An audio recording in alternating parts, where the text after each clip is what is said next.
on a été entendu par une DNCG qui a été très cohérente depuis quelques semaines.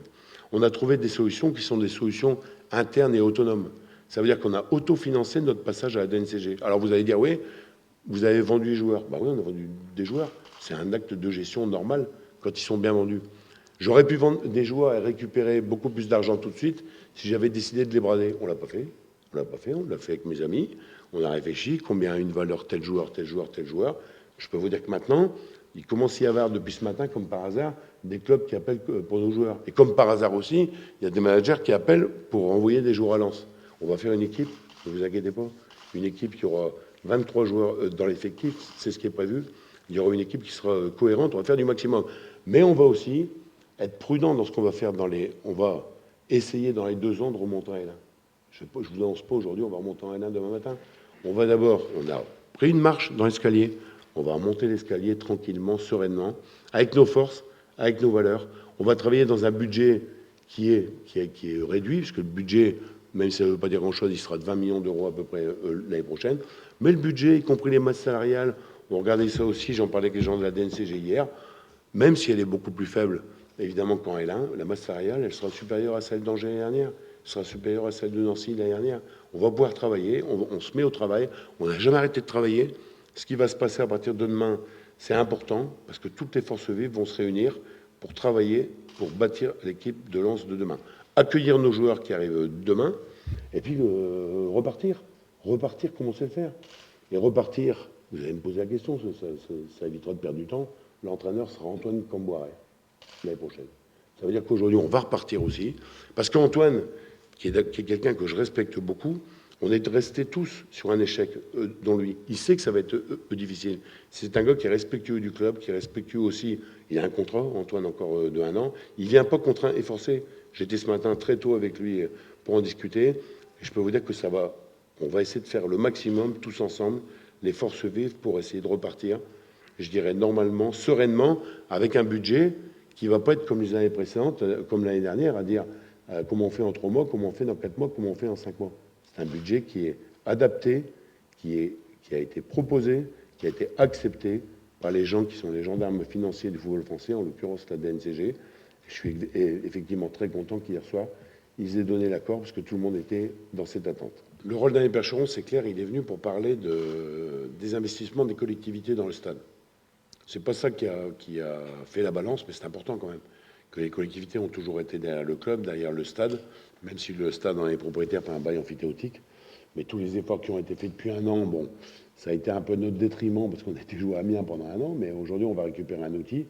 Et je crois qu'il a été expliqué que Lens était une terre de football, au même titre que les efforts qui ont été faits à Valenciennes, qui ont été faits à Lille, qui ont été faits sur d'autres sports dans la région Nord-Pas-de-Calais.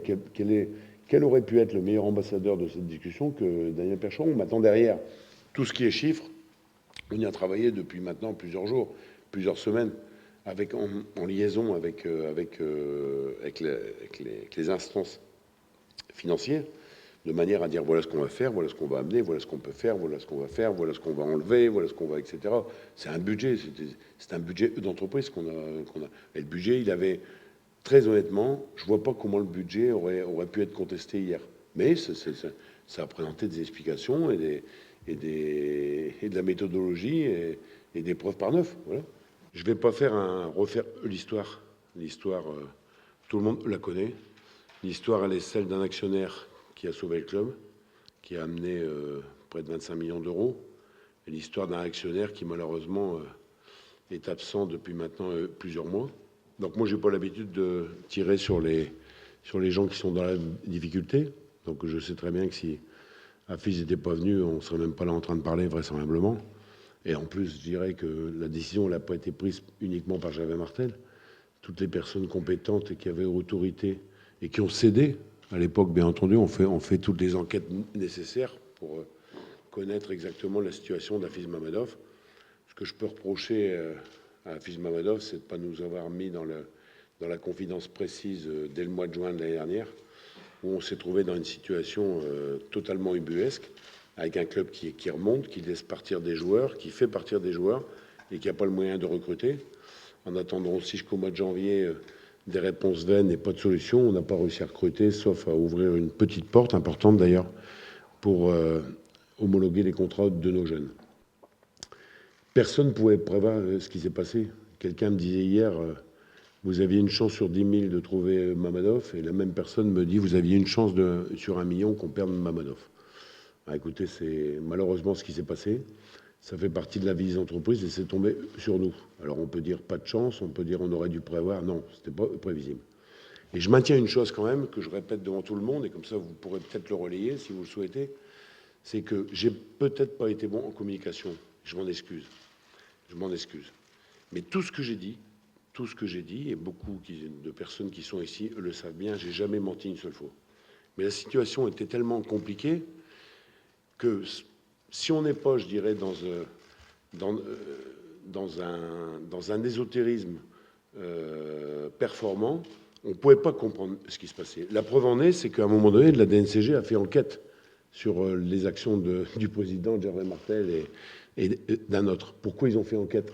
Bon, ça a été relayé, je dirais, en disant il a peut-être fait des faux, il a menti, etc. Bon, je vous l'ai déjà dit, je vieillis, mais je ne vais pas devenir faussaire à 60 ans. Mais c'était tellement compliqué et tellement difficile à expliquer qu'il y a eu enquête de la DNCG, auquel on s'est prêté sans aucun problème.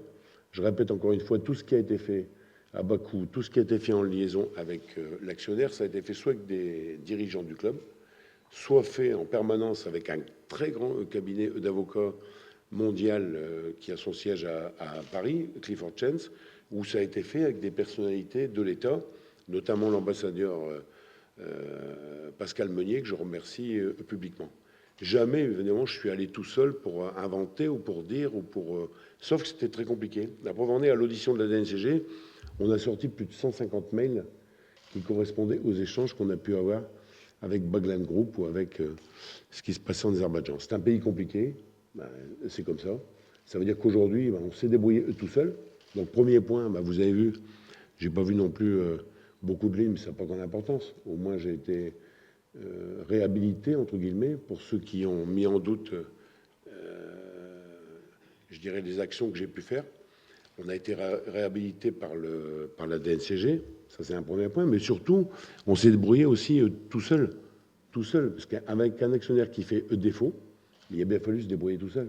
Or, au mois de septembre, souvenez-vous, vous l'avez relayé, on nous avait prédit qu'on serait en dépôt de bilan, qu'on finirait pas la saison, etc., etc. Le résultat, il est où? La vérité, il est où? Nous sommes combien? Nous sommes le 23 juin. Jusqu'à preuve du contraire, le 24 juin, on sera encore là. Aussi le 30 juin et début juillet.